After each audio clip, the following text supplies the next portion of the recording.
हरे कृष्णा, जय श्रीमन नारायण। चलिए माघ मास की कथा अध्याय 5 शुरू करते हैं। दंतात्रेय जी कहते हैं कि हे राजन, एक प्राचीन इतिहास कहता हूँ जिसे आप ध्यानपूर्वक सुनिए। भृगि वंश में ऋषिका नाम की एक ब्राह्मणी थी जो बाल्यकाल में ही विधवा हो गई थी। वह रेवा नदी के किनारे विंध्याचल पर्वत के नीचे तपस्या करने लगी। वह जितेंद्रिय, सत्यवक्ता, सुशील, दानशीलता तथा तप करके देह को सुखाने वाली थी। वह अग्नि में आहुति देकर इच्छावृत्ति द्वारा छठे काल में भोजन करती थी। वह वैराग्य धारण करती थी और संतोष से अपना जीवन व्यतीत करती थी। उसने रेवा और कपिल नदी के संगम में 60 वर्ष तक माघ स्नान किया और फिर वहीं पर ही मृत्यु को प्राप्त हो गई।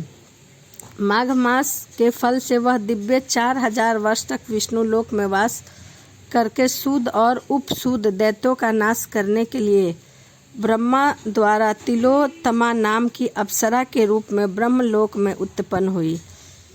वह अत्यंत रूपवती, गान विद्या से अति प्रवीण तथा मुकुट कुंडल से शोभ्यमान थी। उसका रूप, यौवन और सौंदर्य देखकर ब्रह्मा भी चकित हो गए।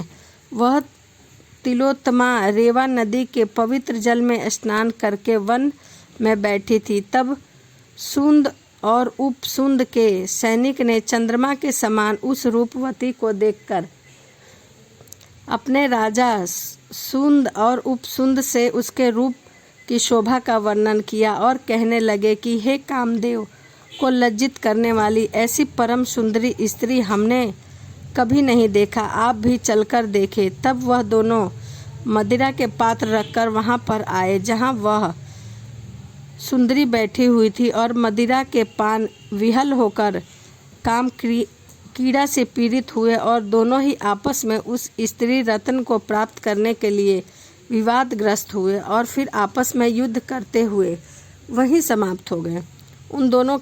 उन दोनों को मरा हुआ देखकर उनके सैनिक ने बड़ा कोलाहल मचाया और तब तिलोत्तमा काल रात्रि के समान उनके पर्वत से गिराती हुई 10 दिशाओं को प्रकाशमय करती हुई आकाश में चली गई और देव कार्य सिद्ध करके ब्रह्मा के सामने आई। तो ब्रह्मा जी ने प्रसन्नता से कहा कि हे चंद्रवती, मैंने तुमको सूर्य के रथ पर स्थान दिया, तब तक आकाश में सूर्य स्थित नाना प्रकार से भोगों को भोगो। सो हे राजन, वह ब्राह्मणी अब भी सूर्य के रथ पर माघ मास स्नान के उत्तम भोगों को भोग रही है। इसलिए श्रद्धावान पुरुष को उत्तम गति प्राप्त करने के लिए यत्न के साथ माघ मास में स्नान करना अति आवश्यक है।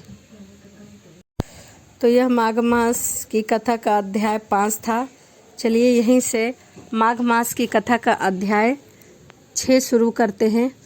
पूर्व समय में सतयुग के उत्तम निषेध नामक नगर में हेम कुंडल नाम वाला कुबेर के सदृढ़ धनी वेश्या रहती थी, जो कुलीन, अच्छे काम करने वाला, देवता, अग्नि और ब्राह्मण की पूजा करने वाला खेती का काम करता था।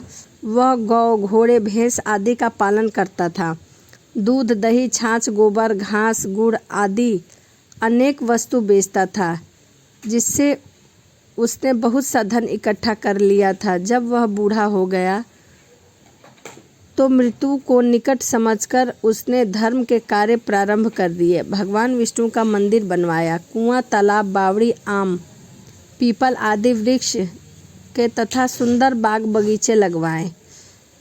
सूर्योदय से सूर्य अस्त तक वह दान करता रहता था। गांव के चारों तरफ जल की प्याऊ लगवाई।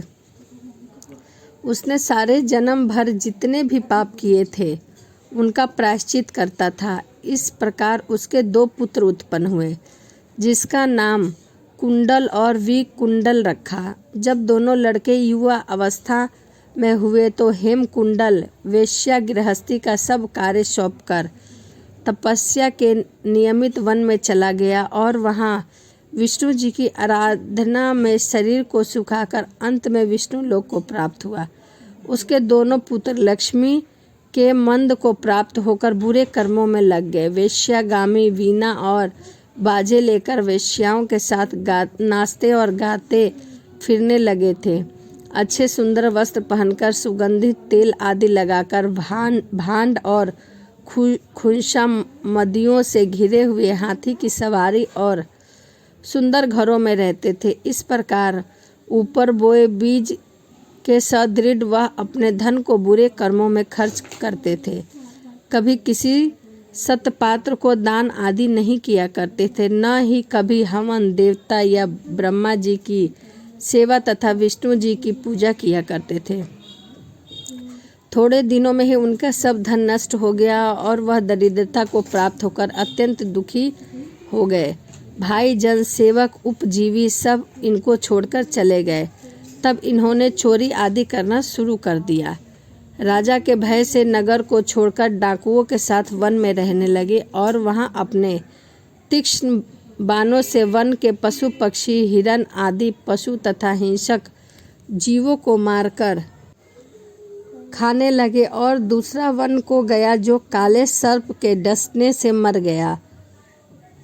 तब यमराज के दूत उन दोनों को बांधकर यम के पास लाए और कहने लगे कि यमराज, इन दोनों पापियों के लिए क्या आज्ञा है।